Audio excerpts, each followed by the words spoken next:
वजारत दाखिला ने सेनेट में तहरीरी जवाब में बताया है कि रवां साल जनवरी से जून के दौरान मुल्क में दहशतगर्दी के 434 वाकयात हुए, जिनमें 323 अफराद शहीद हुए।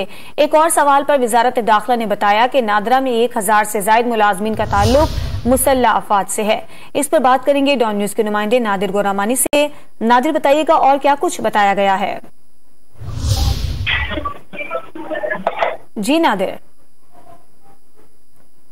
वजारत दाखिला ने सेनेट में तहरीरी जवाब में बताया है कि रवां साल जनवरी से जून के दौरान मुल्क में दहशतगर्दी के 434 वाकयात हुए हैं, जिनमें 323 अफराद शहीद हुए। एक और सवाल पर वजारत दाखिला ने बताया कि नादरा में 1000 से ज्यादा मुलाजमीन का ताल्लुक मुसल्लह अफवाद से है। दहशतगर्दी के वाकयात जो मुल्क भर में हुए उसमें 323 अफराद शहीद हुए। सेनेट में तहरीरी तौर पर यह जवाब जमा करवाया गया है, जबकि रवां साल जनवरी से जून के दौरान दहशतगर्दी के 434 वाकयात रूनुमा हुए। नादिर गोरामानी से एक बार फिर बात करेंगे। नादिर, बताइएगा और क्या बताया गया सेनेट इजलास में? देखिए, वजारत दाखिला की जानिब से सेनेट में तहरीरी जवाब जमा कराया गया है, जिसमें मुल्क में दहशतगर्दी के होने वाले वाकयात की तफसीलात जो हैं वो बताई गई हैं।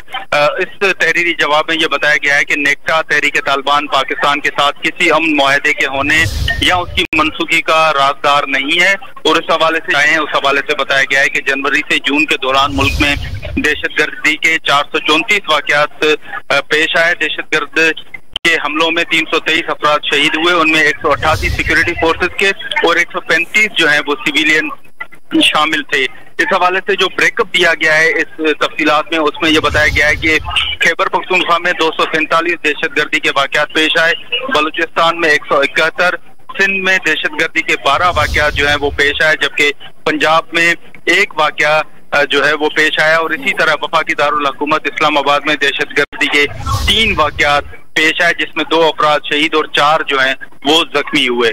जी, बहुत शुक्रिया आपका नादिर गोरामानी।